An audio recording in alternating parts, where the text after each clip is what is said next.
दोस्तों, आज हम 2016 में I will you be there movie को देखेंगे। इस कहानी की एंडिंग काफ़ी अलग है, जिसका कोई भी अंदाज़ा नहीं लगा सकता कि कब क्या हो जाए।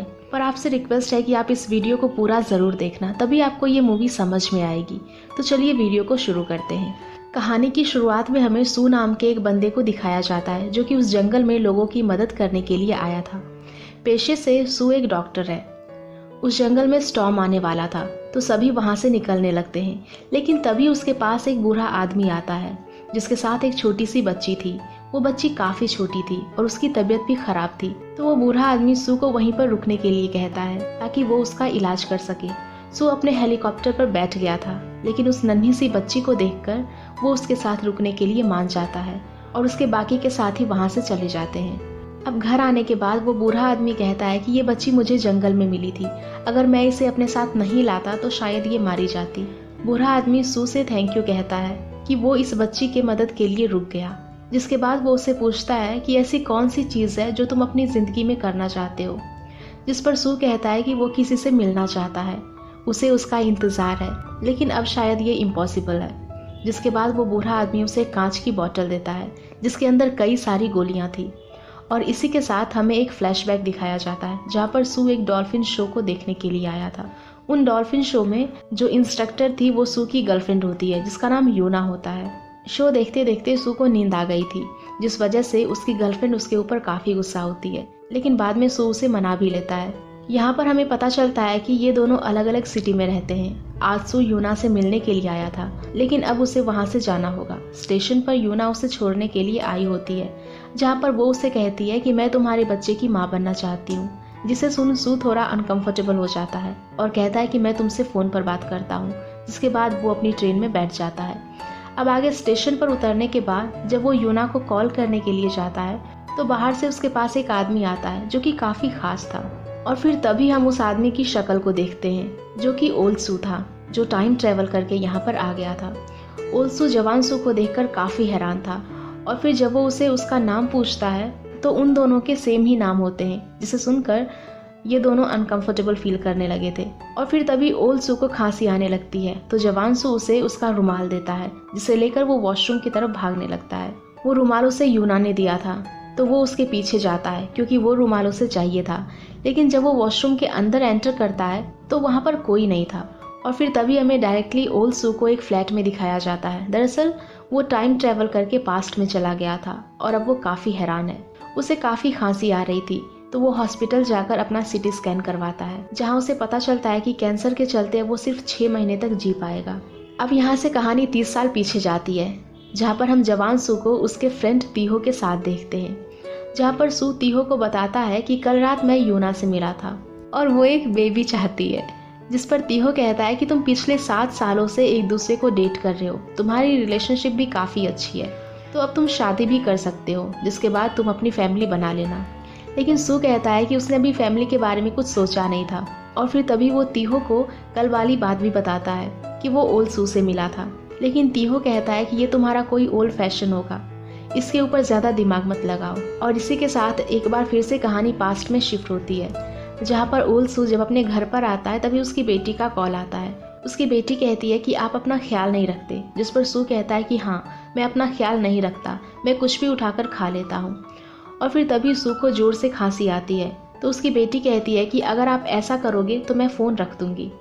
जिसके बाद अब वो दोनों बातें करने लगते हैं, लेकिन उसे फिर से जोर से खांसी आने लगती है, जिस कारण सू फ़ोन कट कर देता है, क्योंकि वो अपनी बेटी को कुछ भी बताना नहीं चाहता था। और फिर रात को उन गोलियों को बाहर निकालता है, जो उसे उस बूढ़े आदमी ने दी थी। दरअसल इन गोलियों से टाइम ट्रेवल किया जा सकता था। सू यूना से मिलना चाहता था, वो उन गोलियों को खा लेता है। जिसके बाद हमें जवान सू और यूना को दिखाया जाता है, जहाँ पर यूना उसे एक पपी देने के लिए आई होती है। वो कहती है कि नन्हे बच्चे और पपी एक जैसे होते हैं, अगर तुमने इसे संभाल लिया तो मैं मान लूँगी कि तुम एक पिता बनने के लिए तैयार हो। और फिर सू को ना चाहते हुए भी उस पपी को अपने साथ घर पर लेकर आना पड़ता है। वो उस पपी का नाम पटेटो रखता है। वो पटेटो के साथ बात ही कर रहा था कि तभी वहाँ पर ओल्ड सू आ जाता है, जो उन गोलियों को लेकर वहाँ पर आया था। जवान सू उसे देखकर काफ़ी डर जाता है। वो उसे पूछता है कि तुम कौन हो और यहाँ से चले जाओ। तो ओल्ड सू उसे कहता है कि मैं और तुम एक ही हैं। मैं 30 साल बाद से यहाँ पर आया हूँ और अपने घर से तुम मुझे जाने के लिए कह रहे हो। जवान सू को उसकी कोई भी बातें समझ में नहीं आ रही होती है कि आखिरकार ये बोल क्या रहा है। वो उसे उसकी आईडी कार्ड दिखाने के लिए कहता है जिस पर डेट फ्यूचर की 2008 की थी, जिसे देख वो काफी हैरान था। वो कहता है कि तुम मुझसे मजाक मत करो, लेकिन तभी ओल्सू उसके डॉग को पटेटो नाम से बुलाता है, जिस पर वो उससे पूछता है कि तुम्हें इसका नाम कैसे पता। जिस पर ओल्सू कहता है कि मैं सब कुछ जानता हूँ और मैं यहाँ पर सिर्फ यूना को देखने के लिए आया हूँ।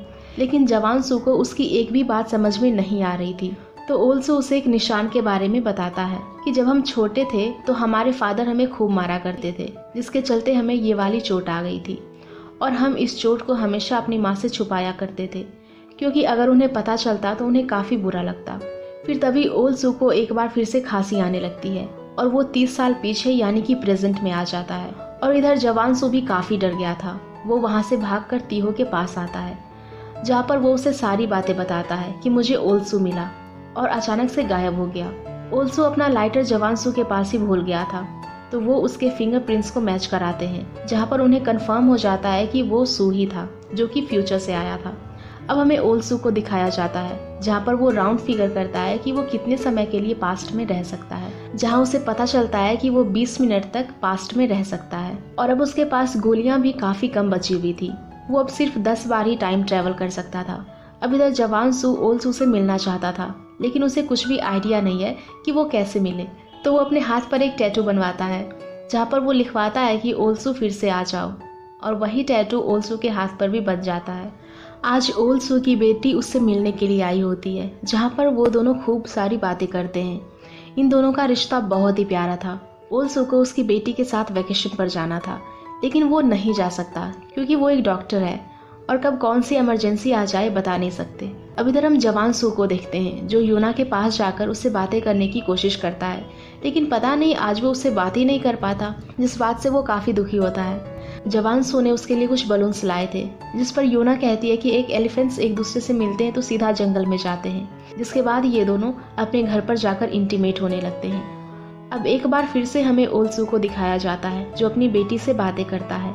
वो अपनी बेटी को कहता है कि तुम्हें यूएस से चले जाना चाहिए, जहाँ पर तुम्हारी माँ है, और वहाँ पर तुम अपनी डॉक्टर की पढ़ाई भी अच्छे तरीके से कर सकोगी। जिस पर उसकी बेटी कहती है कि आप मुझे अपने आप से दूर क्यों भेजना चाहते हो, कि आपको कोई बीमारी है। दरअसल उसकी बेटी को सब कुछ पता चल गया था कि उसके फादर को कैंसर है, जिस बात से दुखी होकर वो वहाँ से निकल जाती है। सू भी उसके पीछे पीछे जाता है, जहाँ पर उसकी बेटी कहती है कि आपको मुझे पहले बता देना चाहिए था। जिस पर उसके फादर कहते हैं कि चिंता मत करो, मैं कहीं नहीं जा रहा। अब अगले दिन ओल्सू उन गोलियों को लेकर जवान सू के पास पहुंच जाता है, जहाँ पर वो दोनों यूना के डॉल्फिन शो में जाते हैं। जवान सू ओल्सू से पूछता है क्या मैं एक बेहतर डॉक्टर बन पाया, जिस पर ओल्सू बताता है कि तुम पहले से ही एक बेहतर डॉक्टर थे, लेकिन जवान सू को लगता है कि वो एक अच्छा फादर नहीं बन सकता।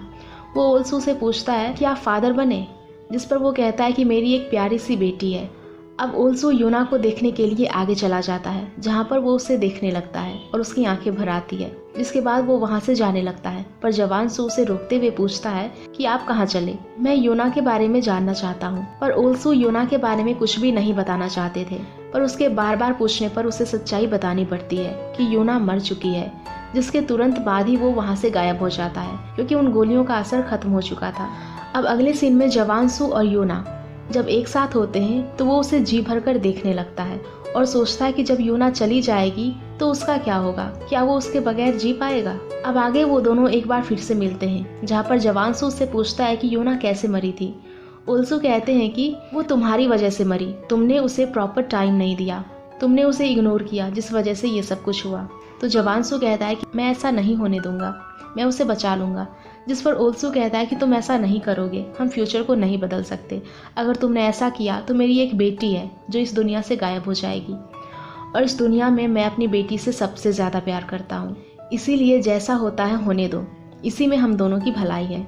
हम देखते हैं कि जवान सू ये सबको सह नहीं पा रहा था, वो काफ़ी परेशान था और अंदर ही अंदर टूटने लगा था, लेकिन वो भविष्य को बदल नहीं सकता। अब जवान सू एक डॉक्टर बन चुका था। वो अपनी एक फ्रेंड की मदद लेता है और एक पर्सन का ऑपरेशन करता है, और लास्ट ऑपरेशन उसने यूना का ही किया था। अब फ्यूचर में हम ओल्सू को देखते हैं, जो कि एक बीमारी के चलते हॉस्पिटल में भर्ती था और उसकी बेटी उसके पास थी। वो 2-3 दिन तक बेहोश ही था और फिर उठकर अब यूना का पता निकालता है, जहाँ पर रिवील होता है कि यूना मरी नहीं थी, वो अभी भी जिंदा थी और अब वो एक नई इंस्ट्रक्टर बनने वाली है। ओल सू भी उसे देखने के लिए चला जाता है। वो उसे जी भर कर देखता है, जहाँ पर उसे पता चलता है कि उस एक्सीडेंट के बाद योना ठीक तरीके से चल नहीं पाती। अब उसे देखकर वो फिर से लौट आता है और उसे पता भी नहीं चलने देता कि वो यहाँ पर आया था। अब ओल सू जब जवान सू से मिलने आता है तो जवान सू पूछता है कि योना ठीक है क्या, जिस पर ओल सू कहते हैं कि हाँ, कोई भी प्रॉब्लम नहीं है, वो जिंदा है, यही मैटर करता है। अब आखिर में ओल सू उसे कहता है कि 10 साल बाद तुम एक कॉन्फ्रेंस में जाओगे जहाँ पर तुम्हें एक लड़की मिलेगी, तुम उससे बात कर लेना, वही तुम्हारी बेटी की माँ होगी। अब 10 साल बाद जवान सू उस लड़की से मिलता है जहाँ पर उसे न्यूज़ मिलती है कि वो प्रेग्नेंट है और वही बेटी उसे पैदा होती है। आगे हम जान पाते हैं कि जवान सू की वाइफ उस बेटी की रिस्पॉन्सिबिलिटी नहीं लेती, तो वो खुद ही अपनी बेटी को पाल पोस कर बड़ा करने लगता है। अब इधर हम ओल सू को देखते हैं जो अपनी बेटी से बातें कर रहा होता है। वो कहता है कि मैं अच्छा फादर नहीं बन सका, जिसके बाद वो दोनों रोने लगते हैं क्योंकि वो जानते हैं कि अब ओल सू कुछ ही दिनों में इस दुनिया को छोड़कर चला जाएगा। अब अगले सीन में हम ओल सू को मरा हुआ देखते हैं, जहाँ पर हम जान पाते हैं कि उसका फ्रेंड तीहो और वो फिर से दोस्त नहीं बने थे, क्योंकि अगर वो ऐसा करते तो फ्यूचर का टाइमलाइन में बदलाव आ सकता था। वहीं पर ही उसकी डॉटर भी आती है जो उसे कहती है कि आप तीहो हो, जिस पर वो कहता है कि हाँ, तुम्हें कैसे पता, जिस पर वो कहती है कि फादर आपके बारे में बातें किया करते थे, उन्होंने आपके बारे में मुझे बहुत कुछ बताया है। जिसके बाद वो उसे एक किताब देती है जो कि सू उसके लिए छोड़ कर गया था। बीच पर आकर वो उस किताब को पढ़ने लगता है जिसके अंदर सब कुछ लिखा था, टाइम ट्रेवल की बात भी। जिसके बाद वो योना के पास आता है और उसे बताता है कि सू मर चुका है, जिसे सुन वो काफी रोती है। अब अगले सीन में तीहो जब अपने खेत में होता है तो वो उन गोलियों को काउंट कर रहा होता है, जहाँ पर वो सोचता है कि उसने 9 ही गोलियां यूज की है, तो एक गोली कहाँ गई। जिसके बाद वो सू के घर जाकर उस गोली को ढूंढने लगता है और फिर उस गोली के मिलने के बाद वो पास्ट में जाकर सू को बचाने का डिसाइड करता है। लेकिन उस गोली को खाने के बाद उसे सोना था, लेकिन उसे नींद ही नहीं आ रही थी, तो वो सीढ़ियों पर से गिरकर बेहोश हो जाता है और पास्ट में चला जाता है। वो जवान सू से मिलकर कहता है कि तुम इतने इररिस्पॉन्सिबल कैसे हो सकते हो, एक प्लेजर के लिए तुमने अपनी पूरी जिंदगी बर्बाद कर दी। दरअसल वो सिगरेट की बात कर रहा था। बचपन में उसे स्मोक करने की काफ़ी गंदी आदत थी, जिस वजह से उसे कैंसर हो गया था, लेकिन अब वो इस आदत को छोड़ देता है और फिर प्रेजेंट में उठकर वो सू को ढूंढने लगता है इस उम्मीद से कि वो अब जिंदा होगा, पर वो उसे कहीं नहीं मिलता, जिससे उसे लगता है कि उसका प्लान सक्सेस नहीं हुआ। लेकिन तभी हम देखते हैं कि ओल सू अभी भी जिंदा है, यानी कि उसके एक प्रयास की वजह से ओल सू की जान बच गई। अब मूवी की आखिर में वो ढेर सारे बलून लेकर योना के पास जाते हैं और कहते हैं कि हम कितने दिनों से नहीं मिले, जिसके बाद वो दोनों एक दूसरे को हक करते हैं। एंड इसी के साथ ये मूवी यहीं पर ख़त्म हो जाती है। सो गाइज, अगर आप लोगों को ये मूवी पसंद आई हो तो प्लीज़ वीडियो को लाइक करना, शेयर करना और ऐसी मूवीज़ के लिए हमारे चैनल को सब्सक्राइब भी कर देना। Thank you.